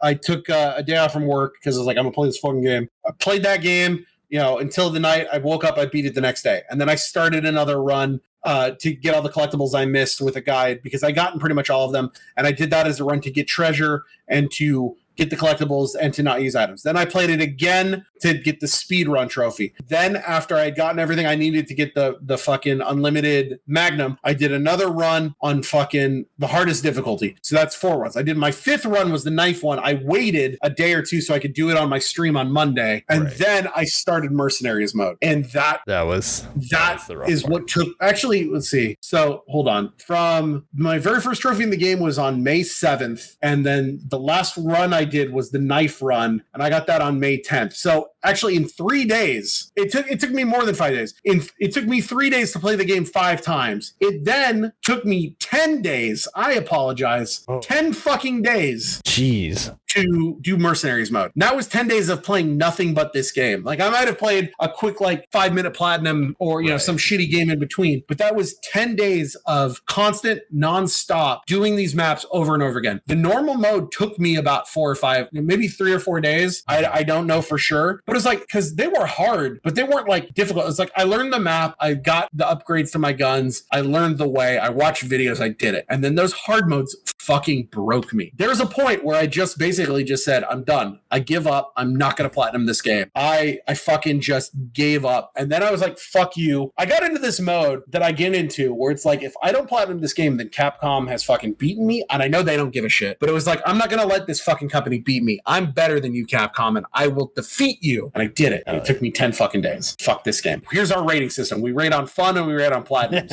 I'm going to go first. On fun, not counting Mercenaries mode. Right. 9 out of 10. For platinum, 2 out of 10. Fuck this game. Now, see, I was gonna say, because on the trophy guide it gives it a 6 out of 10. Do you think that's a fair? That rating is based on difficulty, where 1 is easy and 10 is hard. Right. I'm basing this on how much I enjoyed platinuming. Mm-hmm. Difficulty wise, I'd say a 6 is I guess I'm not. Maybe I'm not good. I would call this an 8. Mm-hmm. 8 out of 10 difficulty. That's how I should be rating these. I should be rating these on difficulty and fun. So difficulty, I would call this an 8 out of 10, because that Mercenary Mode fucking sucks. And how much I enjoyed getting the platinum is, if without Mercenary Mode, I would say this was another 8 to 9 out of 10, just like Resident Evil 7. Right. Even with difficulties, I love doing everything. And that one trophy fucking ruined this game for me. Feel that. What do you give this game on a fun rating? Bring back everyone, because I'm being very negative right now. On a fun rating, I think I had more fun with it than I did Resident Resident Evil 7, and I would give it an 8.5. I think fun-wise, this game fucking rules. It's really, really fun. There's enough there for you to warrant the playthrough. I think that it's worth it, especially like New Game Plus, get your weapon upgrades, stuff like that. Yeah, I think it's great. Story-wise, I love everything that it did. I love what it did for Ethan's character. Just what a wonderful character that just kind of came out of left field and ended up being one of the best things that Capcom has put together, especially in the Resident Evil franchise. I really like what they're doing with Chris. I think I'm really excited to see where they're going to go with this, and I haven't felt that way about Resident Evil in 10 years, maybe longer than that. Yeah, I'm still excited for 9. Like, I don't want anyone to think that, like, my problem with this game is solely off that one trophy. Like, take that out of the equation. It's like, I can't wait for 9. I so fucking love it. It is still right now my game of the year. Right. I think it's the best game of 2021 if we're talking game. Right. If we're talking trophies, fuck this game into the dirt. I do want to say really quick, I think I like 7 a little bit more because I think I like the creepy atmosphere of the fucking Baker Mansion a little bit more. Mm-hmm. But I wouldn't listen, I would not give anyone shit for saying that out of 7 or 8 they like 8 more. I think it's totally a preference thing. Yeah. And I think that's totally fine. That's like, I rated the last one on a fun level 9.5. I gave this one a 9 because I do like just a little bit more the things they did with 7. And like I said, I'm not the biggest fan of like the completion point system and blah blah blah. But if you like this one more, I cannot fault you. Yeah, like I think I like the puzzles of 7 more. And like for like the puzzle like part of my brain that just needs to be scratched every once in a while, I think 7 does that like way better. But like the action and just kind of like really leaning into the goofy here, and like even the callback with like the hot like old Universal monsters kind of thing. Yeah, like, I love all of that. So I think that's what it like. And then again, also like the action points, I know that a lot of people are kind of like, I don't like them just kind of putting a Call of Duty section in the middle of the game. It didn't really bother me too much. And it kind of feels like if they want to make that game, I think they can make a fun, linear shooter if that's really what they're trying to do, or like as a spinoff or something. If they want to make like fucking Chris Redfield Call of Duty, I'd play it. I think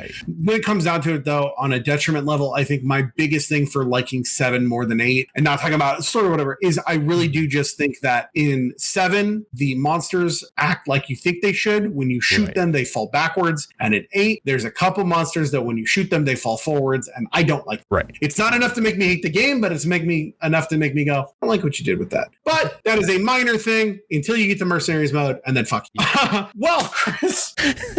Overall, I think we've talked a good lot about Resident Evil, and I think these last 2 episodes have been very fun. Oh, yeah. Before we go out, before we announce, I do want to hit really quick. We've got some viewer... Are we doing viewer mail? Listener mail? Listener mailbag? Viewer I always want to say viewer mail because of my time on the Gaming Cult podcast where we did call them viewers, even though it was an audio podcast. But let's dig into the old comment bag to get an email. And I've got an email here. We've only got time for one. But hey, if you want to write in and ask us a question, or if you want to talk about some trophy shit, please do. What's our email, Chris? Our email it's the name of the podcast @gmail.com. So I have more trophies than you, all one word, @gmail.com. And also, if you feel like email is, one thing or another, hit us on Twitter too. We'll take it on Twitter too. Just get your word in and we will read it here and get your question in. So. Tweet at us or, hey, slide into the DMs. Always open. I've got a quick email. It's from our friend Barry from Oklahoma, and he just says, hey guys, loving the podcast so far. Quick question. What do you guys think is the worst platinum of all time? Ooh. This is like the classic. This is the classic question to start with. You get this one out of the way. So you don't have any platinums? Yeah, I don't. I mean, I have like done 1,000% on, or like 1,000 point, whatever. I've completed Xbox. You know what? Let's include that. So out of all the games that you've total gamer scored, which one do you think was your worst time? Do you want to think for a second? Because I can answer mine. Yeah, because I mean, I think the easiest thing I could say is just like Final Fantasy 14 has been really rough, but that's because like I do kind of look at that achievement checklist and I'm like, yeah, I do want to get like every mount that I possibly can do, like stuff like that. But I don't think it's bad. It's it takes a long time, but I definitely probably have something because it's an MMO. But like, yeah, and it's like it's just gonna get it's never gonna stop more.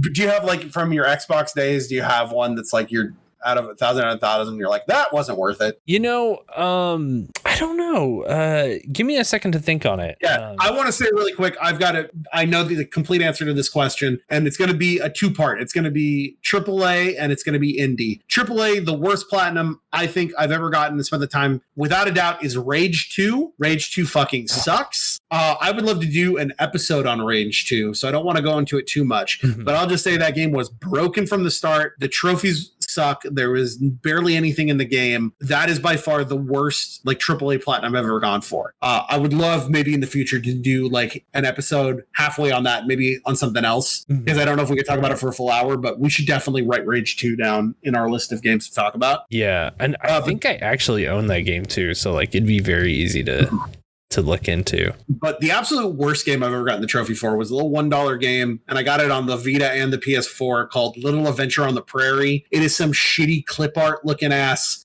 like Flash game that is profoundly broken, does not work, and you have to cheat your way to the end. It's only 5 minutes, but it's just like, that is the like, whereas I hate Rage 2 because it's a like this big shit game, this is the pinnacle of what the fuck am I doing with my life playing this shit. Right. Like that's the sobering moment when I got both those like, everybody talks about My Name is Mayo, which is the game that you get a platinum trophy for clicking 10,000 times and shit like that, or like these 99-cent games that I've been telling you about from the weird Christian cult. But those are the games where it's just like, this is dog shit. What am I doing with my life? Yeah. So that's my worst. Did you think of one?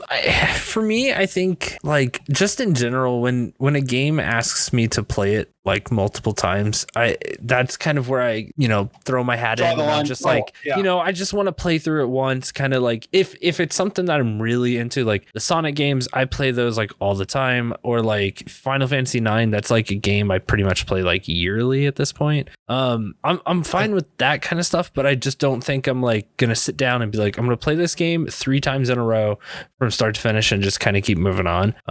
That's always a hard ask for me. Then of course, like always like multiplayer trophies, but like I think the game where I just kind of like started throwing in the towel was Bayonetta, because that game is tough for all the S ranks and everything. Yeah, it's such a fun game, but it's like I like through normal, it's like, oh yeah, it's fine, but like I couldn't imagine playing it anything hard. You know what's funny? If I can really quick, just a quick side note before I know we got to end, but speaking of Bayonetta and speaking about PAX that's coming up, I remember when that game came out, it was on Xbox. I was still on the Xbox system, and I rented that game to try to get all the trophies, because right before PAX, the dudes at Penny Arcade were like, hey, we made an exclusive shirt from this game that it didn't have Bayonetta on it. It had like in-game stuff and it looked really cool. We will give it to the first like 100 people that get the achievement for beating the game on hard and send us a picture. I thought that was really cool. I used my fucking Blockbuster, free rentals pass to go rent it, and I tried playing it. After about 15 minutes, I was like, oh, I can't do this. This is beyond me as a person. And I immediately took it out and returned it, and I haven't played a second of Bayonetta since. I own Bayonetta 2 on Wii U for some reason. I think I bought it just because it was just like, hey, this is rare. I'm going to own this, and maybe I'll try playing it. And the same thing, I played it for about 5 minutes, went, oh, nope, I fucked up. So, hey, if anybody needs a copy of Bayonetta 2, $500 on eBay. I got it up there. Go ahead. Is it really? Wait, hang on. No. Okay, I was going to say, other than that, Assassin's Creed 2. I really love that game, but asking me... I planned that game. That game's so fucking easy. I'm not collecting. You just have to get all the feathers. Yeah. How many of them are there? It's like there's 100 over all the maps. It's really simple. You find a map that, like, I have the player's guide that has them all, and then you just fucking put on a podcast or you put on a movie after you've beaten the game entirely and everything's cleared out and there's no bad. And you have the cape that makes it so that nobody looks at you, and you just go and you find all the feathers. It takes about an hour, and it was nice for a long time. I did that on 360 and PS3, and I could still do it on PS4 on the remaster, and I fucking might now, just to spite you, Chris. I'm gonna fucking do it, and I'm gonna go, probably not by next time, but if then one day we're gonna start an episode and you're gonna be like, Ryan, what have you been playing? I'm gonna be like, Assassin's Creed 2 on PS4, suck it. Did it again. This has been a great episode. Oh man, so fun. Like I can't wait to do more. Yeah. I'm having such a good time. I love Resident Evil 8. I'm glad that we got to knock these two out like back to back. I can't wait. Like, especially we put together like a small list of things that we want to do. Hades is out. I want you to get into Hades, and I just cannot wait to be like, I will tell you that the next episode probably will not be Hades because between this episode and the next is PAX. Right. But I'm probably going to start Hades, and hopefully within the next month or so, there'll be a Hades episode. What will be the next episode? How do it know? Who could say? I could say right now. Are you ready to hear next week's episode? Let's go. What is it? We are doing, well, I mean, this is your choice, so maybe you should say it. Oh, that's true. Playing next week. All right. This is all you, buddy. Here's for everyone. You've got Here's your gamer assignment. Here's your homework. We are going to talk about Final Fantasy 15. Let's go knock this, baby. Let's go. I'm ready. I can't wait to talk about it. I've got opinions about this game. I can't wait to talk about Noctis and his car and American Express cards and Stand By Me and Cup Noodle. What's the camping brand? Missing what? The camping brand? Is it like Coleman? It's Coleman. Yeah. Oh, we're gonna get all into it. I can't wait. You know what else I can't wait to let you know? What? I've got more trophies than you.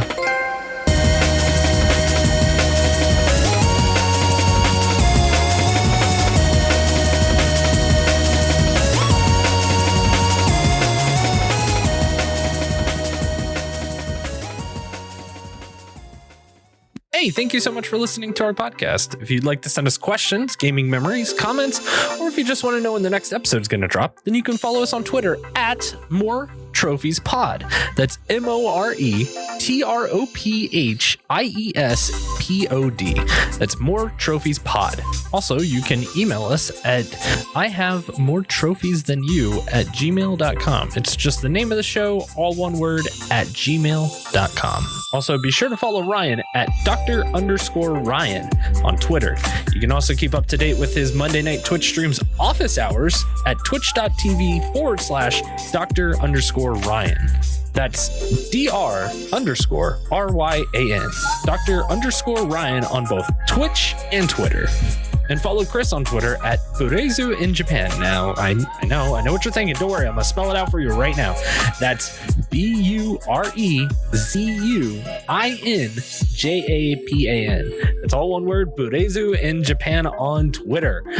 And when they are streaming, you can check them out at twitch.tv/BlazeTK. That's BLAZE, the letter T, the letter K on Twitch. BlazeTK. Thank you again so much, everyone. We'll see you in the next episode.